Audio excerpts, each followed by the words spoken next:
daftar perang silakan. Ternyata kudu ditanya heula, aya indung bapak? Aya. Geus izin ka indung bapak? Acan. Atuh izin heula. Teu meunang teu izin, matak di dieu dijelaskeun.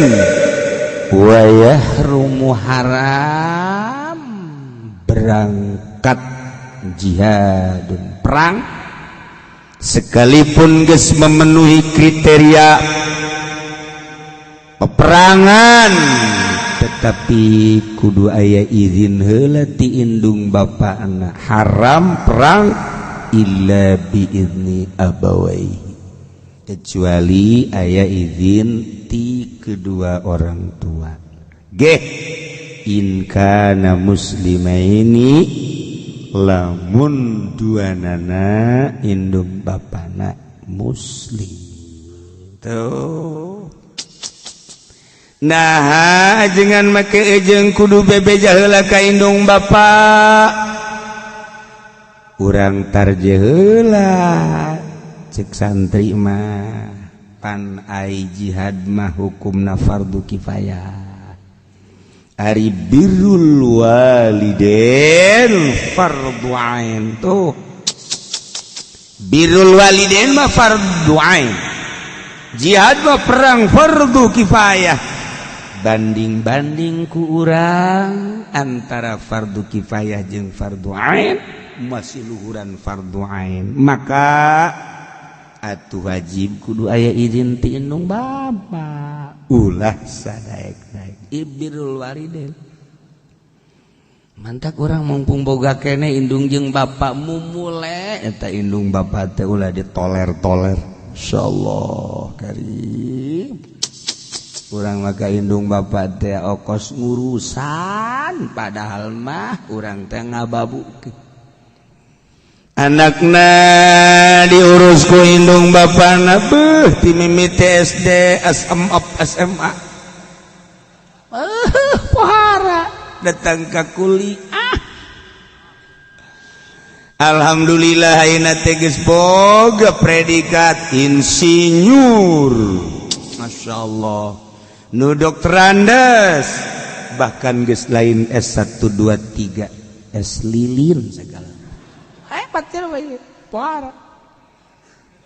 Nah, dikawinkeun di urusan ge ada jeneng lah ayeuna. Atuh proyek anu si eta nu ngurusan, proyek anu si eta nu nyekel pohara.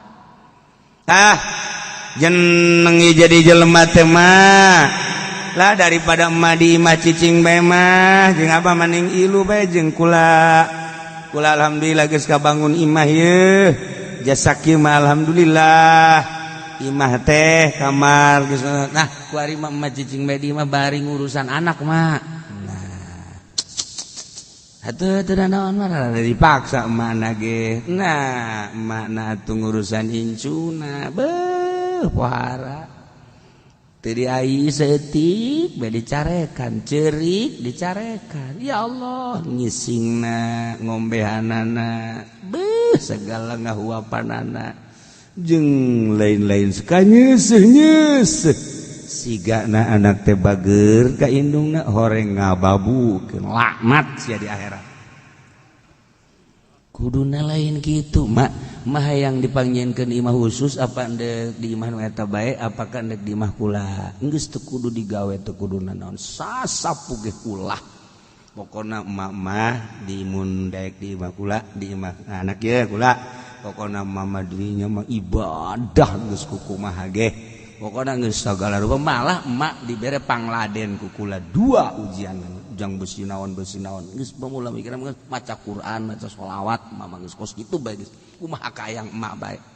Tah eta kakarak birrul walidain.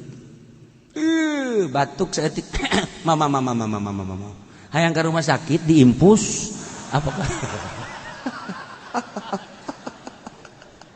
sia ga impus aing manggu naon ditinggal mah loba keneh orang mah sia mah tah kos kitu birrul walidain siga bagus tapi horeng ngababukeun. kecuali haji cicing di mana ubah koprek ngaran kolot ya tadi titah gitu ngurusan incu segalanya sesakah yang nyana masalah ngan ulah di babu insyaallah karim ya ada ya kama mustika ulama ke ratu mustika ratu ini hiji riwayat aya hiji jelma budak datang ke Kangjeng Nabi lapor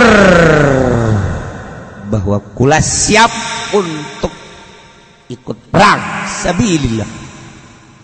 Ku Kangjeng Nabi ditingali awak nama hebat permainan nanageus dites bagus ditanya laka walidan anjeun boga indung bapak qala cek manehan naam buat tu gaduh keneh kieu bae cek Kangjeng Nabi fa fihi ma fajahid cicing urusan indung bapak nah lamun geus urusan indung bapak eta statusna kos kitu ge sarua perang keneh ulah-ulah milu perang lamun geus birrul walidain eta statusna perang tapi lamun geus boga ridho indung bapak mangga tuh ka indung heula abapa heula bebeja masyaallah kurang kumaha Kangjeng Nabi ide jelema datang ka Kangjeng Nabi daftar perang ke Kangjeng Nabi ala kawalidah anjeun boga indung bola naam ini secak Kangjeng Nabi pantalik ilaiha fakrimha fa innal jannata tahta rijlaiha balik baik ka ditu ka imah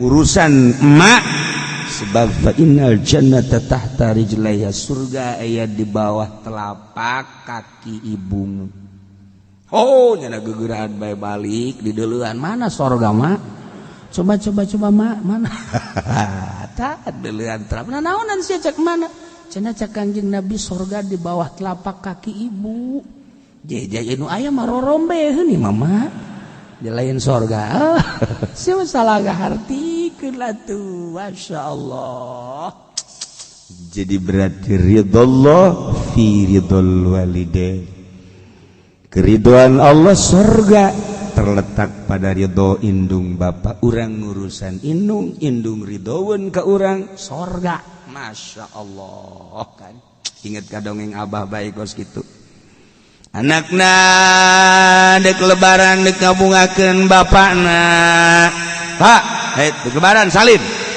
ayo guys dek dibawa ka mana ya abah ayo ka mall katana ulah abah mah sieun ragang wah jeung kula embung ka mana tuh bah abah mah ka doyong bae doyong dia tuh pake anu bagus ih abah mah geus sedep cenah di dinya ge ayo atuh kumaha abah bae bawa ka dinya ka pasar doyong masyaallah milihna baju hideung calana hideung sakitu bener tukang pencamanan gitu ge nah bah nu bagus atuh geus abah mah sakitu sampingna bilih tah bah deuk sama renda tah deuk aljupri tah nah dieu tah gebeng nah henteu abah mah gajah depa bae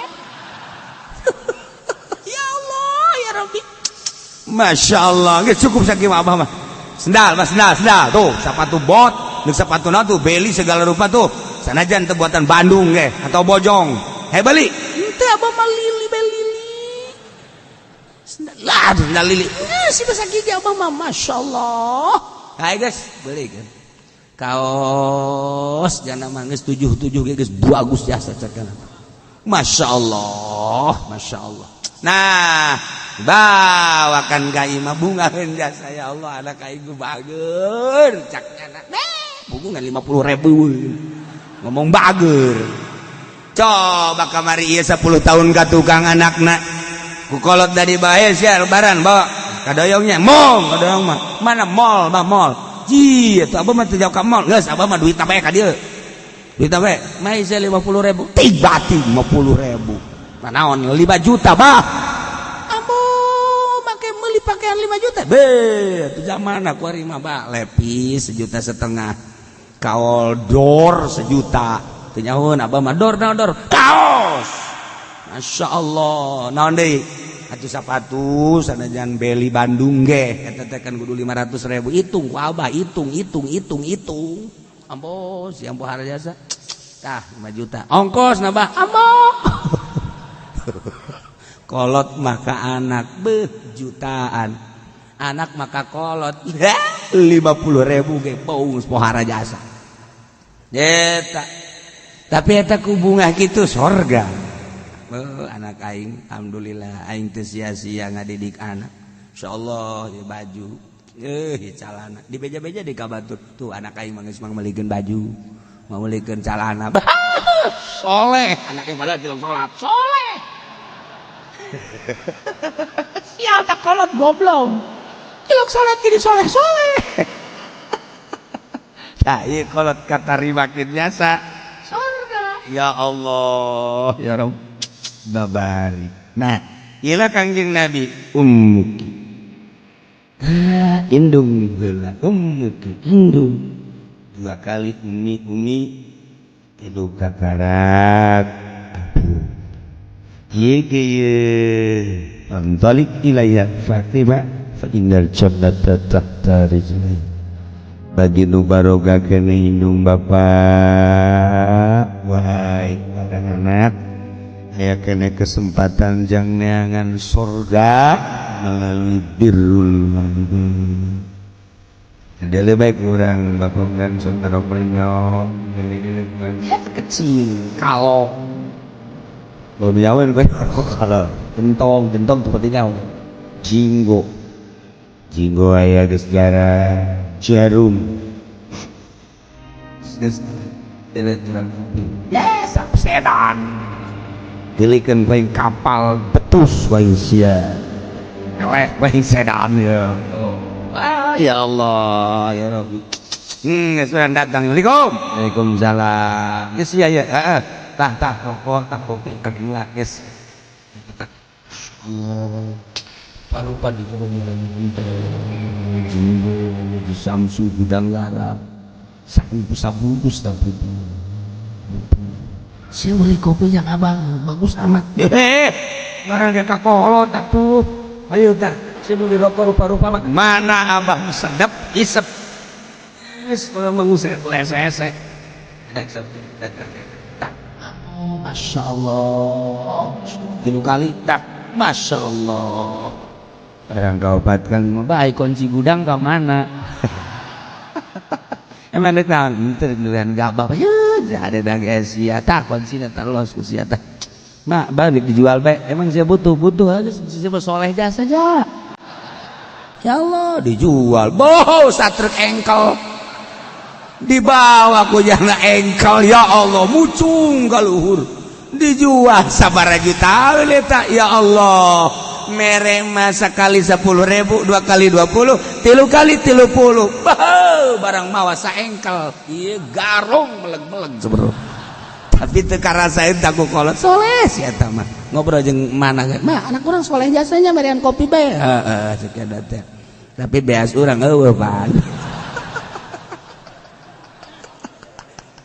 Abah bisaan we eta dongeng ya Allah inget we eta kurang dongeng abah eta orang teu jauh ti karari itu bener jasa eta bisaan teh budak deui nya ngolok nanya barang geus ngajual gabah mah leng 5 bulan teu datang-datang